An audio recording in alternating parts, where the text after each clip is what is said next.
Bismillahirrahmanirrahim. Nahmaduhu wa nusalli wa nusallim ala rasulil karim wa ala alihi wa sahbihi ajma'in. Ma ba'd. Rabbi shrah li sadri wa yassir amri wahlul 'uqdatam min lisani yafqahu qawli. Nggih. Kemarin belum bacanya ya, bentar. Bismillahirrahmanirrahim. Innahu la khilafa fi kaunil hakim syar'a ba'da al-bi'tsa wa bulughid da'wah. Tidak ada khilafiyah bahwasanya hakim hakikatnya yang membuat hukum, yang menentukan sesuatu setelah bi'tsah, setelah diutusnya para nabi dan rasul dan sampainya dakwah adalah syariat. Tidak ada khilafiyah, mau Asy'ariyah, Maturidiyah maupun Mu'tazilah. Wa amma qabla dzalik, adapun sebelum bi'tsah dan sampainya dakwah, masa fatrah, di sini ada khilafiyah. Khilafiyah muncul di sini, yaitu pertama pendapat Asy'ariyah, la yata'allaqu lahu 'azza wa jalla hukmun yu'aflaqal lafin fala yahrumu kufrun wala yajibu imanun. Yang berhak menentukan tetap adalah syariat. Sedangkan pembawa syariat tidak ada, maka hukum pun tidak ada. Maka kufur tidak haram, iman tidak wajib. Tidak ada halal dan haram. Di antara dalil Asy'ariyah, wa ma kunna mu'adzibina hatta nab'atsa rasulah. Saya tidak akan mengazab satu kaum sampai mengutus utusan. Kemarin kita bahas bahwa Rasulullah menurut Mu'tazilah adalah akal. Tentu saja ditolak, karena al-aslu fil kalam al-haqiqah. Kalam itu selama tidak ada qarinah atau indikasi yang menjadikan dia keluar dari makna hakikat, ya dimaknai hakikat. Nah, Rasulullah di sini tidak ada tuntutan untuk memaknai dia majas, itu tidak ada. Maka Rasul di sini dimaksud ya utusan manusia Allah, bukan akal. Dan firman Allah Ta'ala, la'alla yakuna lin-nasi 'ala Allahi hujjatun ba'da rusul, supaya tidak ada, la'alla yakuna supaya ora ono lin-nasi marang menungso 'ala Allahi atas Allah hujjatun hujjah setelah diutusnya Rasul. Artinya di antara tujuan pengiriman Rasul adalah supaya tidak ada alasan lagi manusia untuk tidak beramal. Mafhum mukhalafahnya berarti kalau qabla Rasul ada hujjah. Loh, saya kan belum tahu ya Allah, belum ada yang ngasih tahu. Bagaimanapun mau dihukum. Nah, ya enggak?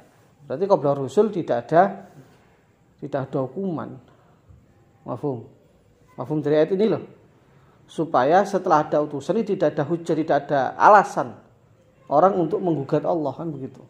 Lho kowe tak kirim utusan kok cek kufur, lho cek males, cek ngene, cek ngono. Nah, artinya kalau belum ada utusan berarti masih ada hujah. Paham? Ini menguatkan dalil Mu'tazilah.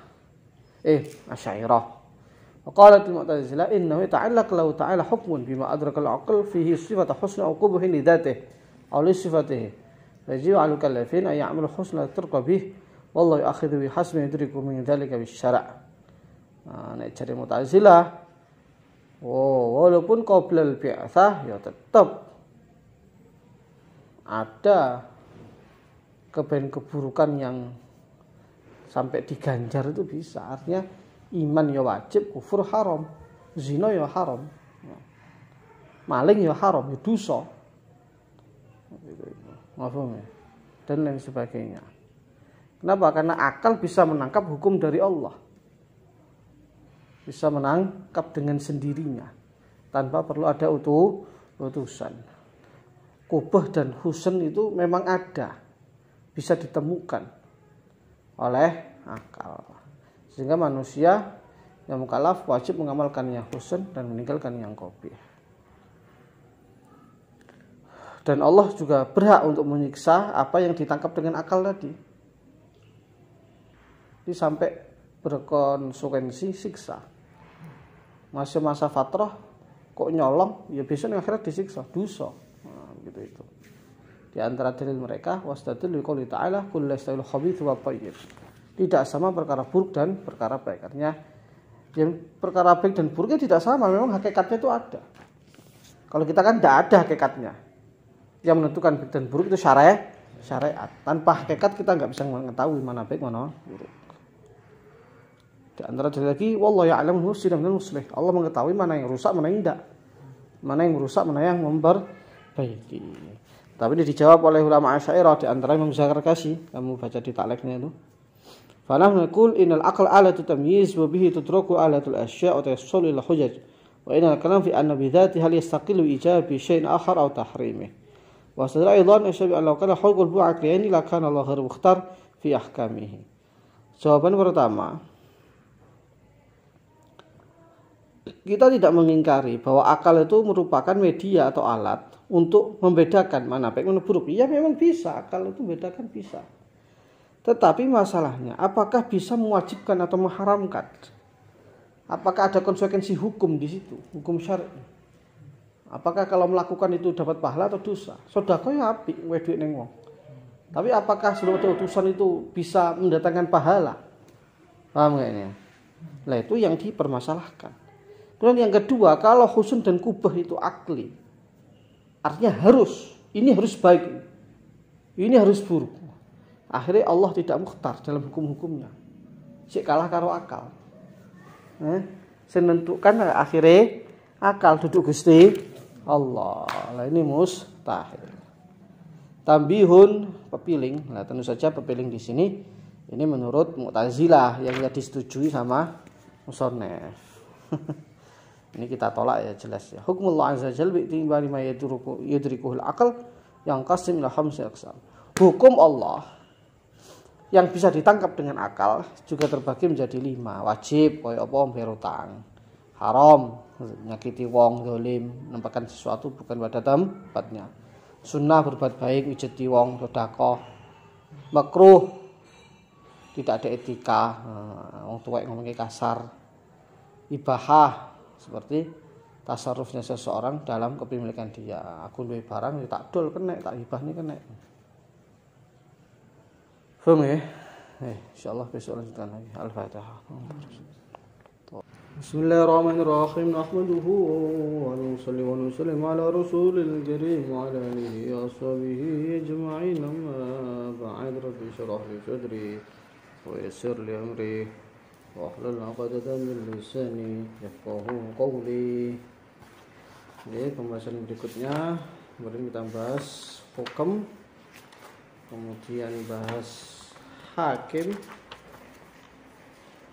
kemudian sekarang mahkum bih. Nanti ada mahkum alaih. Ada hukum, ada hakim, ada mahkum bih, ada mahkum alaih. Hukum itu kemarin apa? Khitabullahnya, ijab dan lain sebagainya, juga taklifi. Hakim itu sang pembuat hukum. Mahkum alaih yang dijatuhi hukuman, yaitu mukallaf. Ada lagi mahkum bih, objek hukum. Apa itu? Fi'lul mukallaf, perbuatannya. Karena ini kita katakan bahwa khitabullah ada yang berkaitan dengan zat Allah, ada yang berkaitan dengan sifat Allah, ada yang berkaitan dengan apa kemarin? Jamadat. Ada yang berkaitan dengan fi'il Allah, ada yang berkaitan dengan zatnya orang mukallaf, ada yang berkaitan dengan fi'lul mukallaf. Ini yang dibahas. Jadi kaitan dari khitabullah atau hukum itu.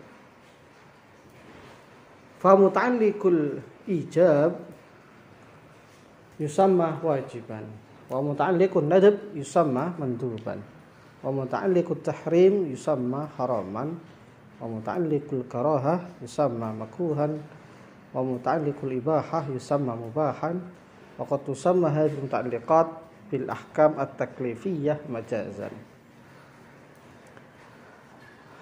Kaitan ijab khitabullah yang jazim itu namanya kemarin apa? Mewajibkan. Nah, efek dari mewajibkan ini jadi wajib. Jadi mahkum bih atau muta'alliqatil ahkam enaknya ya efek itu aja ya. Efek dari hukum. Efek dari ijab adalah wajib. Efek inadab mandub ila akhirih. Lah kadang-kadang muta'alliqat ini juga dinamakan hukum. Wajib ini kadang-kadang diomong hukum. Hanya saja penamaan wajib sebagai hukum ini majas, bukan asli. Hukum ikut wajib, mandub ini mestine penamaannya bukan hukum, tapi ta'alluqnya hukum atau mahkum bih. Tapi kadang-kadang dalam fikih terutama ya, hukum wajib, hukum haram kan begitu, hukum makruh. Padahal itu athar sebetulnya, efek. Apa ya? Walhasil kalau takleknya anna khitab syari' ijabun. Khitabnya syari' kemarin yang jazim jenenge mewajibkan. Wa yathbutu bil wujub. Akhirnya dengan khitab yang mewajibkan tadi tetaplah kewajiban. Wa fi'lul mukallaf al-muttasif bil wujub, dan perbuatan mukallaf yang disifati dengan kewajiban tersebut adalah perkara yang wajib. Paham ya? Wajib sendiri ada dua pembagian. Ini tentu saja secara global ya, dari segi sasaran individu atau banyak orang dibagi dua, ain dan kifayah. Tentu saja ada pembagian-pembagian yang lain. Nanti kalau kita baca di kitab yang mutawalat ada wajib muwassa', ada wajib mudayyak dan lain sebagainya.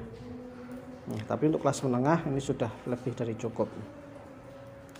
Apa itu wajib? Kabeh ngerti ya, mayutsabu fa'iluhu ya aqabu tarikuhu. Sing ngerjakne oleh pahala, sing ninggalne oleh siksa.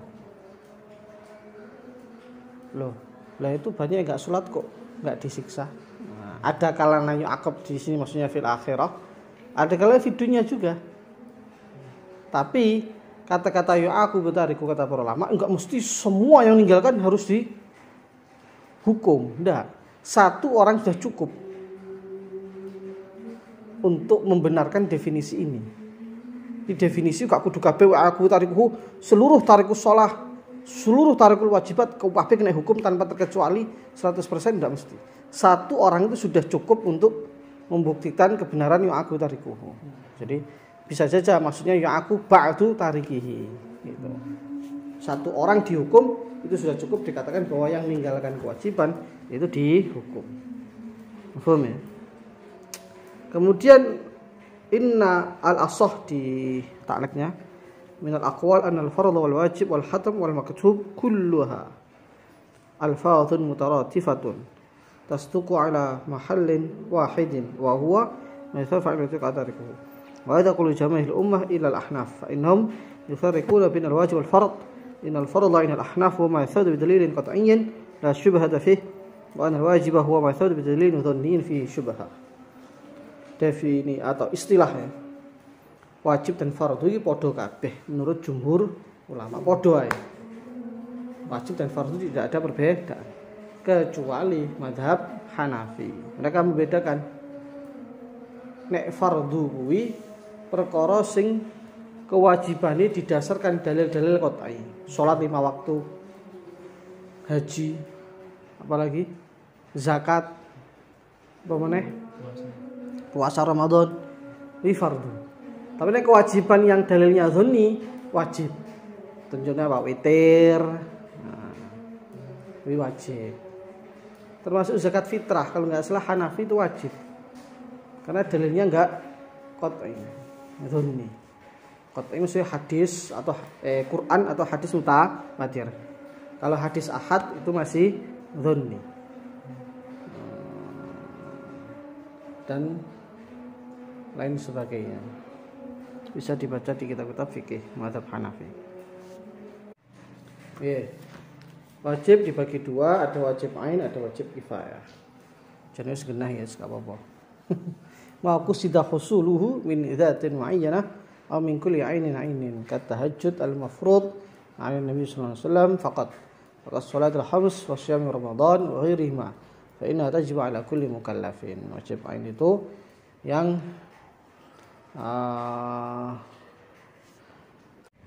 kewajiban yang harus dipenuhi dari orang per orang. Ini kewajiban individual. Kabeh wong sing mukallaf wajib ngelakoni nek gak dosa. Contohnya perorangan, sholat 5 waktu, puasa Ramadan, termasuk tahajud yang khusus untuk baginda Muhammad SAW. Wajib ini hanya untuk Nabi. Aja wajib ini untuk seluruh umat Islam. Contohnya sholat 5 waktu. Ada wajib kifayah ma'aku sudah khusulu minal mukallaf min ghairi nadhir ila khususi fa'ilihi. Tasqutu bi fi'lil ba'd. Yaitu kewajiban yang dituju dari seorang mukallaf tanpa melihat kepada siapa pelakunya secara khusus. Atau definisi lain, kewajiban yang gugur jika dikerjakan oleh sebagian muslim atau sebagian mukallaf. Contohnya nyolati mayit dan lain sebagainya. Ngurusi mayit itu hukumnya fardhu kifayah. Kalau sebagian sudah mengerjakan, maka kewajiban ini gugur untuk yang lain. Nanti sunnah juga gitu, ada sunnah ain, sunnah kifayah. Oke. Tapi tentu saja yang perlu diperhatikan, kifayah kan kecukupan ya secara bahasa. Artinya kata para ulama, jeneng kifayah kuwi ya gak terus sebagian ngerjakan terus langsung gugur, enggak, dilihat. Sudah mencapai ukuran mencukupi belum? Nek sing mati wong siji, kemudian yang ngurusi jenazah 2 orang, ya sudah gugur semua. Tapi nek sing ngurusi sing mati 100, terus sing ngurus wong loro, lho durung. Belum fardu, belum menggugurkan fardhu kifayah. Nek sing mati 100 berarti ya minimale wong 200. Sing mati 1000, merang wong 2000. Lah ini penting ini. Kadang-kadang kita tuh ngeremehkan, "Lah fardhu kifayah." Lho, sik didelok sing gerak iki wong pira? Contoh konkret masalah hal ini dakwah. Dakwah kadang diremehne fardhu kifayah. Iya oke memang fardhu kifayah. Menurut banyak ulama dakwah ini fardhu kifayah. Amar ma'ruf nahi munkar itu fardhu kifayah. Cuman masalahnya apakah yang sudah bergerak dalam dakwah ini sudah menutupi atau sudah mencukupi kemungkaran karo daine iki akeh endi ngono lho. Nek kobongan sak omah wong 5 itu tuh cuma 5 orang yang madamkan, mungkin sudah cukup menggugurkan kewajiban. Nek kobongane satu gedung, kobongane kebakarannya satu kampung, masuk wong 5 durung cukup. Ngapun ini? Nah, ini yang perlu diperhatikan. Jadi fardhu kifayah itu jangan terus diartikan pokoknya sebagian, jangan difahami maksudnya. Sebagian ya gugur. Ya memang betul definisinya begitu, tapi ya dilihat kecukupannya. Selama belum cukup, ya ijih dosa. Sunnah juga gitu atau mandub. Sepadha ya, mandub mustahab tatawwu sunnah husn nafal ngrahab fi ini mutaradifah kabeh. Kecuali menurut sebagian ulama. Ada yang membedakan. Ada yang mengatakan perbuatan yang enggak wajib yang sering dijalankan atau diwadobah sering diperbuat oleh baginda Nabi jenenge sunnah. Kalau anjuran yang dikerjakan Nabi sekali atau 2 kali saja mustahab. Kalau Nabi nggak pernah ngerjain apa istilahnya ya, membuat kok bid'ah hasanah gitu ya. Sebenarnya Nabi nggak mengerjakan, tapi itu baik. Contohnya apa? Tarawih masih dikerjakan. Baca istighfar 1000 kali. Nabi apa pernah? Nabi kan dalam hadis sab'ina au mi'ata marrah kan gitu. Atau baca sholawat 10.000 kali. Baik enggak ini? Baik. Anjuran enggak? Anjuran. Perintah sallu alaihi wasallimu taslima. Tapi Nabi enggak pernah ngerjakan. Jadi ini tatawwu. Tapi ini menurut sebagian ulama. Sebagian ini sepodo kabeh. Haram sebagaimana kita tahu segenah ya.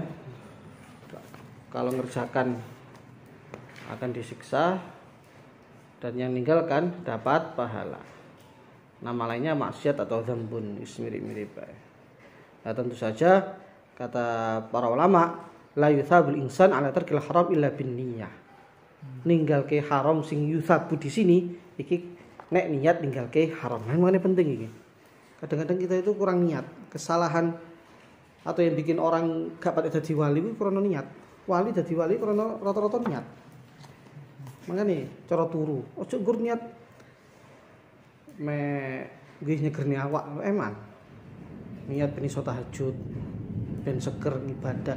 Termasuk iki sing kurang diperhatikne. Niat ben ora maksiat. No. Aku turu ben ora pacaran, ben ora rasan-rasan, ben ora iki. Akhirnya pahalane numpuk padahal nggur turu. Dan kalau sekedar ninggal maksiat tok aku lungguh-lungguh ngene ya gak zina, gak nyapa-nyapa kan.